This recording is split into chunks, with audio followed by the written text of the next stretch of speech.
And it is Melodi Askelöf. She's going to be the moderator. She's the CEO and co-founder of Satocci. If I am taking the name correctly, Satocci it is, right? Yeah, Satocci, who holds an executive MBA with 15 plus years in sustainable finance, risk management, and project leadership. She excels in global matrix organizations. So put your hands together for our moderator for this next panel. Miss Melodi Askelöf, please come onto the stage and take your seat. Up next, I'll invite the panel members as well.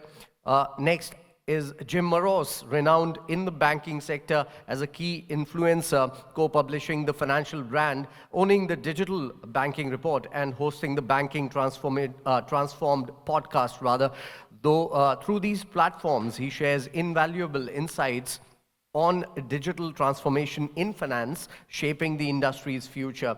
His multifaceted approach to disseminating knowledge has positioned him as a thorough leader in the field, driving innovation and progress. He's already taken his seat. I can see that, sir.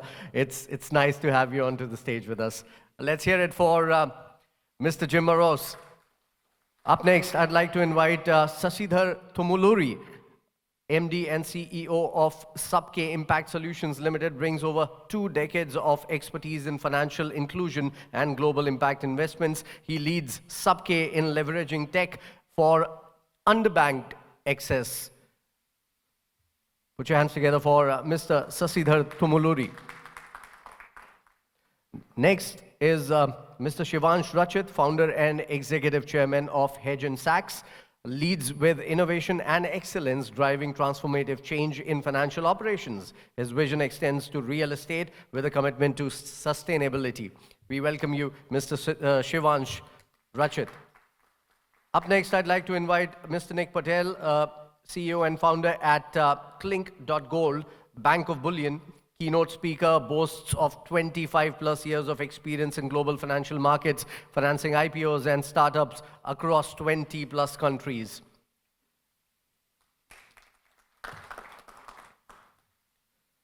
Yeah, if you keep on clapping, Mr. Imran was talking about losing 100 calories. You can keep on doing that, guys. So keep on clapping for the panel as and when I invite them. So last but not the least in this panel, Mohammed Alami, I'm sorry. Please excuse me about that, Mr. Alami. Mohammed Alami is the CEO and founder of Dragon, is a seasoned fintech expert, passionate about revolutionizing payments and simplifying compliance in the MEA region. So please welcome Mr. Mohammed Alami. And I now declare the panel open and hand it over to our moderator, Miss Melodi Askelöf. Please take it up, and I'm sure this is going to be an absorbing discussion. I would just remind you guys, please keep a note of the time because we are running short of it now. Thank you so much, everyone. Thank you so much. Salam alaikum, everyone. How has your day been today? Well, it's a pleasure to meet you, and I think we will start to do some short presentation about us. My name is Melodi Askelöf, and I'm the CEO and co-founder of Satocci, a simple scan-to-pay solution, easy to use and hassle-free. So please, Jim. As they said, my name is Jim Marous. I'm the co-publisher of a publication called The Financial Brand, which is geared to retail banking on the front side of the engagement. Also a podcast host for Banking Transformed podcast. Hi all, my name is Nick Patel. I'm the CEO and founder of Clinq.Gold and Bank of Bullion, both companies over here in Dubai. I supply physical gold to retailers and jewelers here, and the other company is a company that supplies technology for central banks to convert the gold sitting in their vaults to a digital twin. Good afternoon, my name is Sasidhar. I run a company called Sabke, which in Hindi means for everyone, in English means sub-thousand. So basically we represent the micro lending segment in India. Our job is to actually connect large banks to small customers through technology and other operating models on the ground. So happy to be here. Thank you for the opportunity. Good evening, everyone. My name is Shivansh. We represent Hedge and Sachs, and as a company, we are into financial services, majorly into investment side, and also from the asset management part of it, where we are managing financial assets and real estate as well. So we are a group of around 300 people working from 3 different offices: Dubai, India, and Kuwait. And as for myself, my name is Mohammed Alami. I'm the CEO of Dragon. Previously into payments, fintech, revenue-based financing, basically bringing in whatever is new into the region. For example, revenue-based financing is more common today, but a couple of years ago it wasn't, and we were a part of the first company to bring that in. As for payments, we were a part of streamlining and simplifying how payments are being done in the region. When we look at the GCC, it's very fragmented, and having one provider to kind of streamline all of that for you is very key. And very, very honored to have been a part of those companies. And now with Dragon, we are looking to, again, disrupt a new industry and make it as easy as possible for people to start investing. So, Jim, you have come from the US, haven't you? Yes. So what is your opinion about the open and connected banking within AI? Yeah, it's interesting because we've been talking about open and connected and embedded banking for a while, and it's really the ability to transfer data and insights that make the overall relationship stronger. When you look at generative AI, that really amps up it turbocharges that capability, because the ability to take data and insights from outside the organization, combine it with inside the organization, and then putting a generative AI framework into it, you really increase the ability to have personalization. You have the ability to make the whole process of identification and personalization more efficient. You get to do it faster. And I think what we're really understanding now is the ability to increase the personalization. And actually, we were talking about it ahead of time, actually look at what's down the road for a consumer, instead of just offering them blanket products or waiting until the consumer raises their hand. The ability to bring these all together will allow us to predict when a consumer is going to want something and deliver it across numerous channels in brand new ways that may take the actual bank out of the equation to a degree. Thank you. And Sashi, what is your opinion on that? So when we look at technology, connected banking, AI, we have 3 very important metrics that we look at. One is efficiency, because the kind of customers we serve are really physically distant and not necessarily digitally engaged. So it's important to connect with them a lot more than we typically connect with banks in our segment. So it's very important to bring in technology to play a role of connecting with them, and AI plays a very big role in building that connection very, very efficiently. The second metric we use is productivity. The people who serve these customers, which is the feet on the street and the bankers that we are, how efficiently, how much productive we can be in delivering, so that the scale can be built faster. So because there's a lot of physical action that happens in micro banking world, how can we actually replace that with AI so that the productivity levels and the scale can be increased?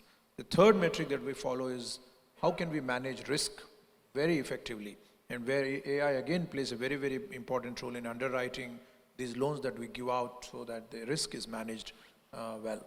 So this is how, to Jim's point, how to make it faster and quicker is also a part of how we see it as well. Thank you. And Shivansh, could you please tell me, what is your opinion about that? Okay, so now in today's date, we are talking about artificial intelligence, and the integration and the application of artificial intelligence is almost in many sectors in this open and connected banking as well. But if we go a little bit back, that how the traditional banking used to operate, and then we started transforming the whole banking system, and this other channels started creating, and even, in fact, third-party agencies started solving the internal operations of a bank, and there were clients also just to simplify the onboarding processes. Now the whole digitization actually came up with many omni-channel banking processes. So these transformations are keep on happening. Like you have to keep up the pace. Whatever is the central entity, who is the main player, with which a particular client is going to finally interact with, who is the sole representative of a particular product. So that is going to be there, but at the same time, they have to be very safe and secure. As my friend rightly said, that this risk metric has to be taken care of whenever you're trying to take up new technologies, you're trying to onboard new system in place. So if you're not safe, if you're not feeling your system very much viable in terms of security process, then definitely somewhere down the line you'll have a backlash. So be safe whenever you're trying to adopt new things. Of course, you have to, that's very much inevitable, you have to do it. That's not an option for you because we are in a digital space and everything is being transformed. That has to be there because if you won't adopt, then you will have a backlash again. Thank you so much. And Nick, I think you are operating in a really interesting market. Could you please tell us more about the African market and how open and connected banking could be like more as part of the innovation? Sure, thank you. So Africa is a very unique country in the sense that it has a tremendous population, the continent, 1.4 billion individuals. And from that 1.4 billion individuals, unfortunately, almost 50% are unbanked. Now, having an unbanked population creates an extraordinary opportunity to bring them into the banking foray, therefore not only increasing the possibilities for open and connected banking, but actually changing the dynamics. 700 million people is almost 8% of the global population. Imagine all those added and the other ancillary services that could be provided to these unbanked individuals. But starting at what Shashi and the other gentleman next to him mentioned, specifically using technologies that are easy to connect, whether it's API, blockchain-based. It's actually not that difficult to create an ID, to create a biometric on individuals. And in the sense, Africa is actually quite ahead because even though they're unbanked, they're using their mobile phones to make payments. Now, everyone knows Vodafone, all these big network operators, so what they offer them is a solution to tap and pay in the same way we use Samsung, Android, and Apple.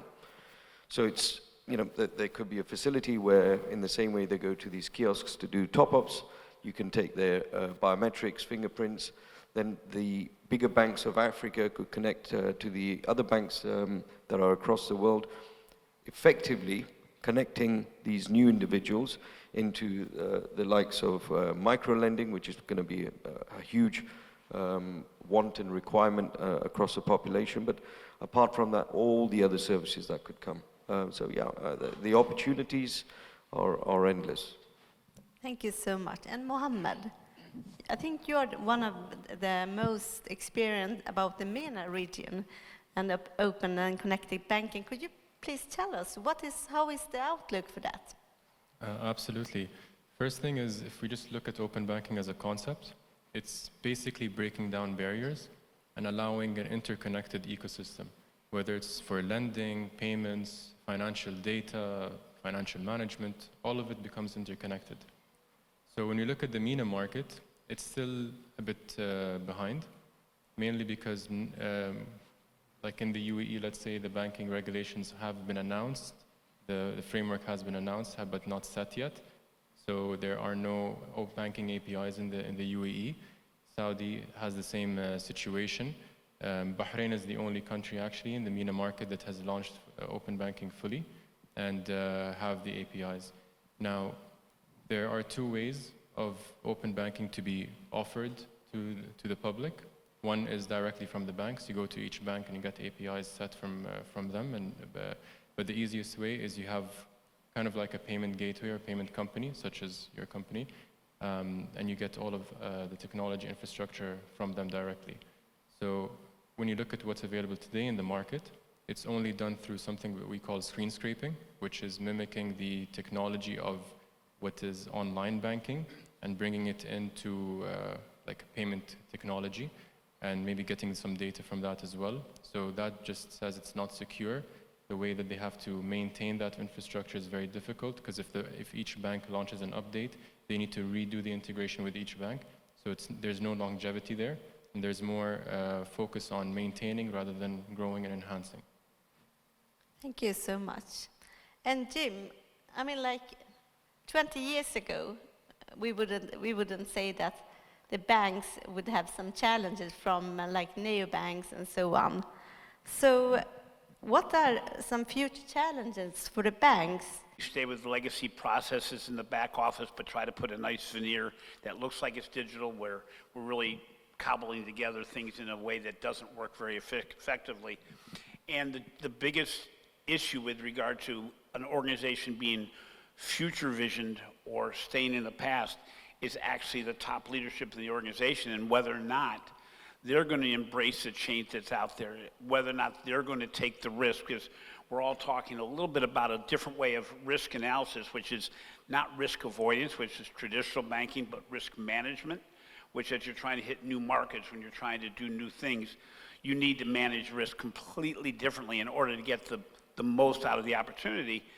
And then the other thing is to disrupt yourself and your organization. Banking will not be the same as it is today 2 years from now. We're not talking 5 years or 10 years.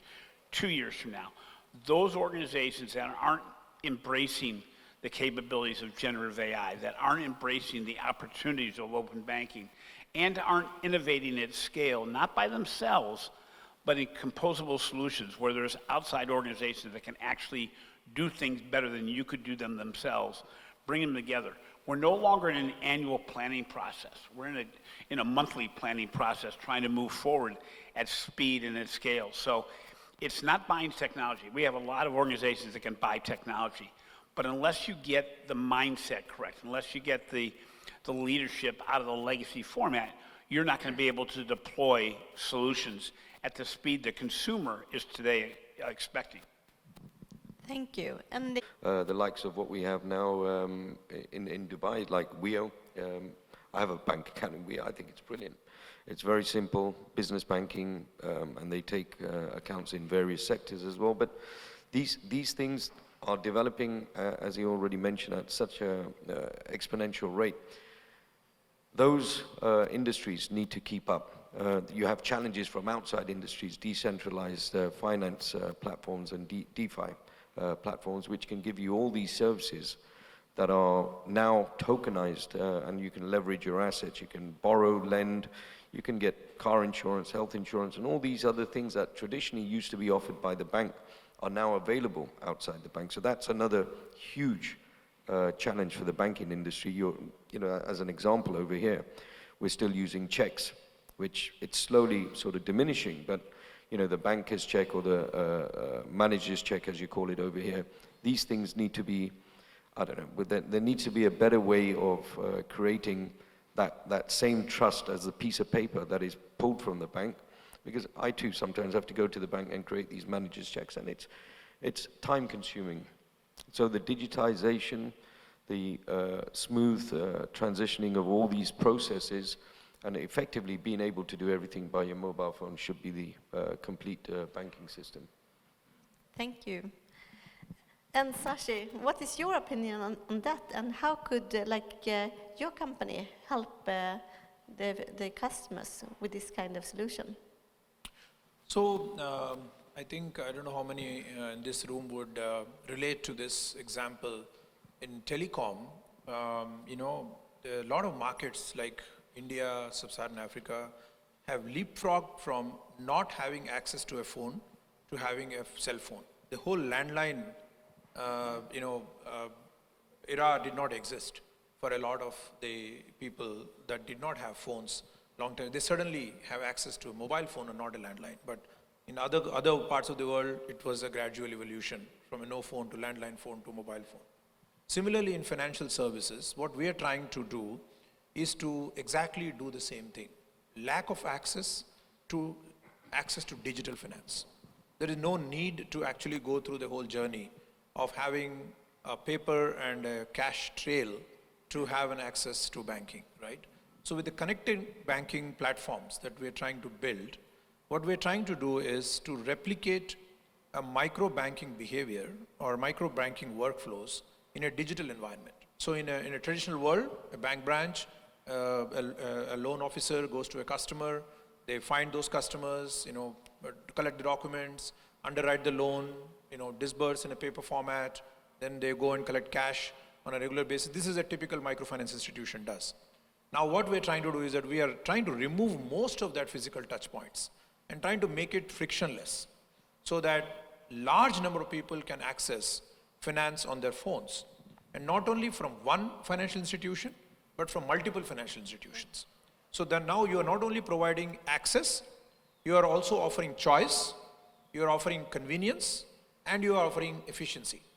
All that packaged together in the form of a small app on your phone, which can actually now open up the opportunities for micro entrepreneurs to be able to build their businesses faster. So this is the power of technology, especially in the connected and open banking world, where multiple API integrations can actually process loans as fast as one can imagine and make that accessible to the last person on earth. So I think this is what we're trying to do. We are in the beginning of the story, seeing very good results in terms of how we are able to reach a large number of people in a faster manner. For example, this year we have grown 125% in our book size, so which was never the case before in last 12 years of our existence. So I think how technology is helping, move faster and build scale is already evident in what we're doing. Thank you. Thank you so much. And Shivansh, how can open banking foster innovation and competition in the financial market? What is your opinion on that? So I believe that whenever we talk about open and connected banking, then this thing is something which is already too much dependent on the technology side. And the moment we talk about technology, then we are talking about technology is open to everyone, right? Every entity who is a financial institution, be it a bank or a non-banking institution, everybody will try to adopt it and then try to implement it to simplify the process, to make their platforms even more attractive on client perspective. I'll try to relate with Shashi actually. I can pretty much connect with you that what he's talking about, the micro lending. Of course, we are still talking about the micro lending thing, but it's actually not a micro lending. It's just a segment we're talking about. That's a mass kind of portfolio which we are talking about in terms of specifically in India, if I say. So in the competition range from after 2015, I would say the way all these non-banking institutions in India, they have implemented all these technologically driven softwares and devices which have been even handed over to the FOS level, who is actually the loan agent and the agents who have been trying to reach out to the most of the remote locations and trying to find the good entrepreneurs or micro entrepreneurs who are actually trying to build their own business.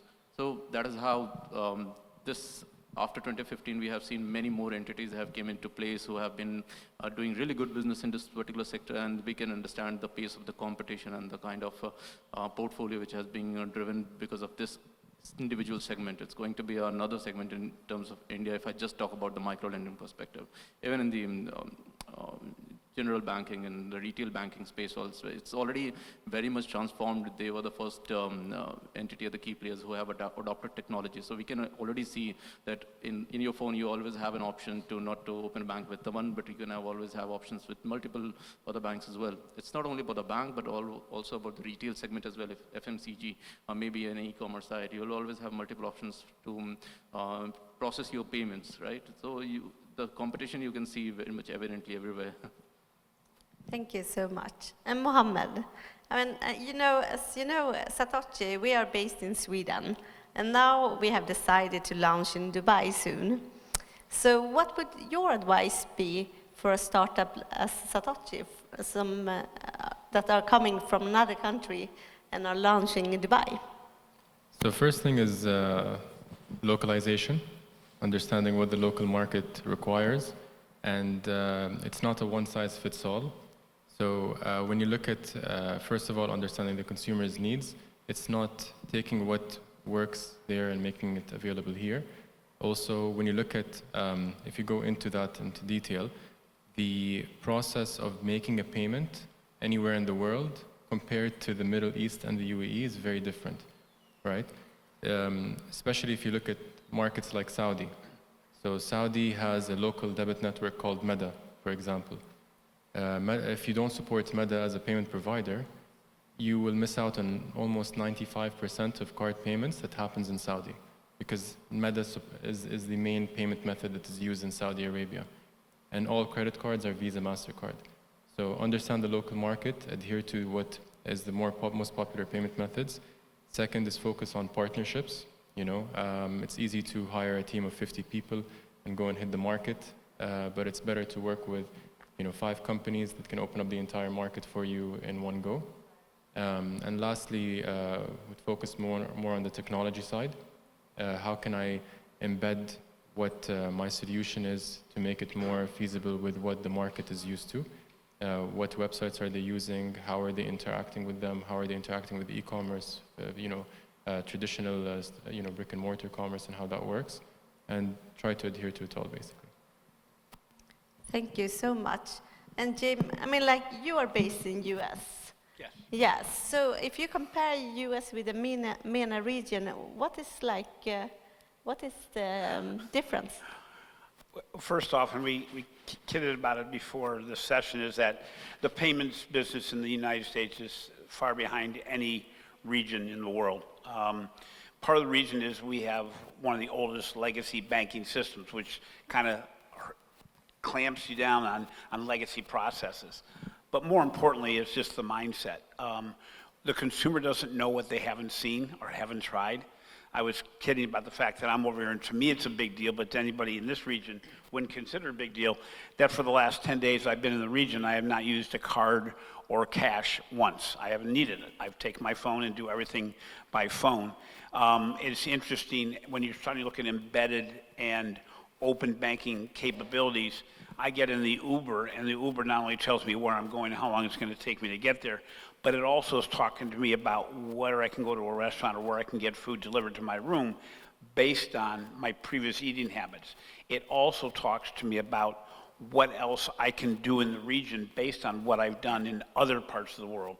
So I like urban art, I like architecture. It tells me where to go to see these things without being prompted, which is really the way banking is going to change, in that instead of the consumer, as I said earlier, having to raise their hand, we're going to be able to deliver services that are broader and more expansive and more customized on a personalized basis. I think the biggest change that we're seeing across the globe, United States, MENA region, Africa, Asia, everywhere else, is that we're moving very quickly away from a transactional engagement process to a value transfer process, which means that consumers and businesses and banks to each other are no longer looking simply at the cost element of what's going on, but they're seeing what value can be added. So risk, speed, empathy, simplicity, all these elements are going into the purchase decision, which is putting the banking world at a very high level of delivery, because I'm not making my decision based on one element. I'm taking it into a whole scope of things. And that's not just the banking industry, that's retail, it's every other industry. And it's coming at us faster than it ever has before. You mentioned earlier that the speed of change is faster than it's ever been. Oh, by the way, it's not going to get any slower. It's actually ramping up. It's as if it's going downhill from this picking up speed as you go along, like a snowball for people in the U.S. that this region doesn't see a whole lot of snow. But the reality is that's what we're up against. And it's a great challenge, and as you mentioned also, an amazing opportunity if you embrace it. Thank you. And what is your opinion on that, Nick?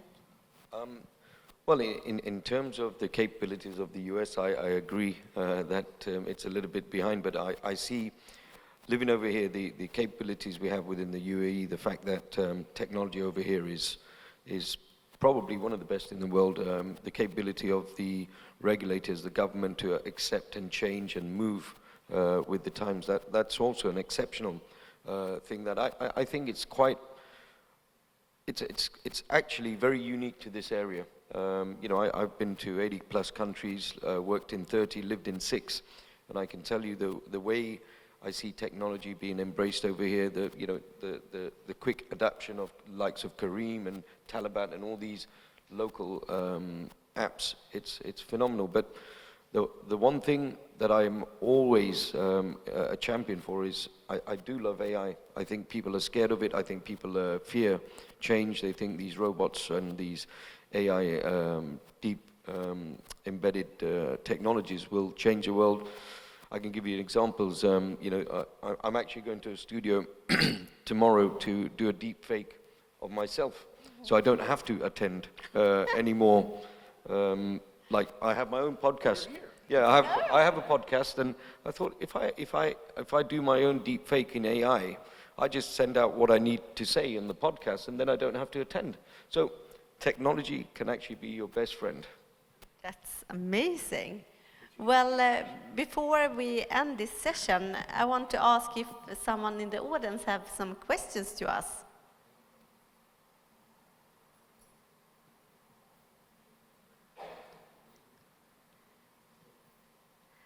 Well, yes, we have one gentleman over there. I'm getting mic too, sir. I've decided to lose some weight today. Don't worry about that.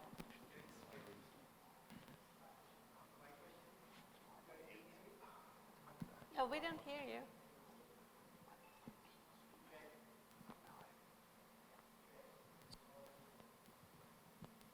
It was working while I was. It's not. I think it's. Let me give you another mic, or if you'd be kind enough and lose some weight with me. Yeah, that's what up from here. My question is for Jim. We talk about and how it's going to transform the world and then need to be adopted. But for different products, everything people are doing, what do you think about reward programs, like how they are revolutionizing it, how important they are for the banks to adopt? Rewards? Rewards program. Rewards program. What is changing is we're not looking at rewards anymore in the traditional sense of money, services, anything like that. It's really, reward is going to be based on how well you know me. So the reward is going to be, how can you use AI to build a higher level of personalization that makes me need you as a financial institution, not just for financial instruments, but also for identity, for the ability to travel, things of this nature. So rewards will not be key in the way we view them today. I think you're going to see gamification. I think you're going to see the integration of healthcare and financial services, which again is a reward. If you're going to reward me in services based on how well I do from my health standpoint, it benefits both industries. And I think insurance and financial services are going to get very integrated with AI because it's all about data and deploying it so that the consumer does what they want to do, but it's never been able to do before. So how, like, are they? Sorry. I'll get you another one. I think. I mean, a new mic. Oh, we're running out of time.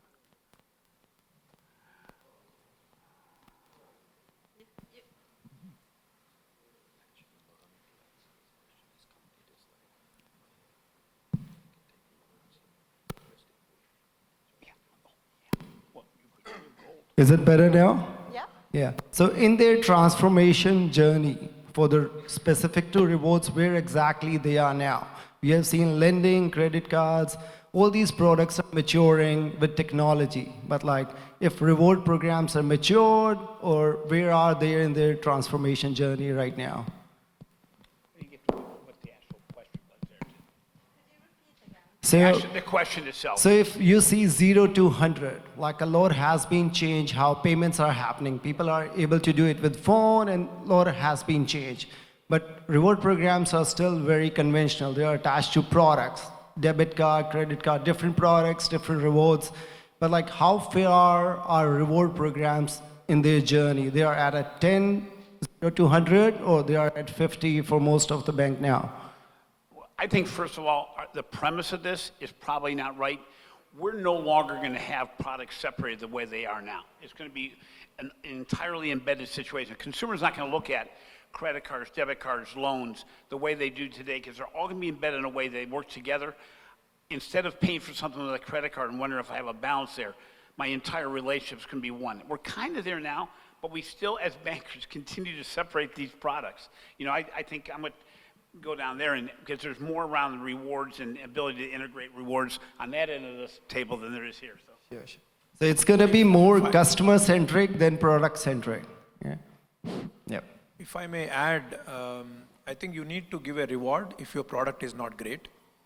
And if your product is great, that itself is a reward in real experience sense. So I will tell you, the customers that we serve have never used a digital finance product. And when they start using it, they loved it because they find it very, very convenient to pay off their loans or to seek a loan. And we don't give any cashbacks, we don't give any nudges to them, except the fact that they now don't have to count cash, they don't have to arrange money. When a loan officer comes to pay, they just click a button and they get it done and they are done. And like a utility payment, they don't even bother about it. So I think if the product is beautiful, that itself is a reward, is what I believe. Yeah, I understand, but with the conventional credit cards, it has to be a reward, like people expect that, right? Thank you. Thank you so much. And Mohammed, Yeah, please. I'd just like to add to that. Yeah. It's interesting you bringing up loyalty in an open banking panel, but it's very relevant in the same time. Mainly because when you look at any type of business, people forget that they are the product. People want your attention, whether it's on social media or traditional retail or anything. People want you, and they're willing to spend just to get your attention. Whether it's any type of industry. You can make a case for anything. So when it comes to loyalty, the problem there is it's very fragmented. You have a loyalty program with Starbucks, you have a loyalty program with your bank, you have a loyalty program with everything. You're not going to keep up. So I see the future as unifying all of that in one platform and giving as much value back with every transaction, basically. Thank you so much. And now I know we have no time left, but before we say bye-bye, I would to hear the last word and summary of this session. So Jim, please. My last word is to say every organization right now, excuse me, has to be fearful of what I call silent attrition. Quick question in the audience. How many of you have opened a primary bank relationship in the last 5 years? Okay, how many of you have opened a relationship with another financial institution in the last 2 years that adds capabilities to your already established relationships? Basically everybody. That's silent attrition. We've been referring to it in different ways, but every organization thinks they have loyalty, to your point. The reality is that loyalty is going away every single day because people are fragmenting the relationships and they define primary financial institution differently. My son is looking at it from his payment vehicle. I look at it from my savings vehicle, my business account. Everybody's looking at it differently. Beware of silent attrition. It's happening all around you, and that's what's going to prompt you to take action. I'll put it in one sentence, collaborate or collapse. Digitize or die. So I would say that, of course, we should embrace technology whenever it is there because you need to keep up the pace as an entity which you are, whenever you're into kind of a business. So we should always welcome that thing. So that's all I want to say as of now. But yes, stick to the regulations, stick to the jurisdiction, what the legislation is saying, because that is something, of course, for the consumers as well and for the entities as well, for the safety of everyone. And from my side, I think everything has been said. But we're clearly talking about innovation, and innovation requires change. And in order to achieve innovation, in order to change, you need innovation as well. So everyone is also worried what the AI boom is going to bring, lack of jobs and all of that. But if you collaborate and also go with AI, you could be joining that boom and learning and adapting with it instead of losing out. Open banking is becoming a thing. How can you benefit from it? Not why should we be afraid of it? So let's focus on changing to innovate and for a better tomorrow as well. Thank you so much. And my last word would also be, just do it. It's time for a change. Thank you so much.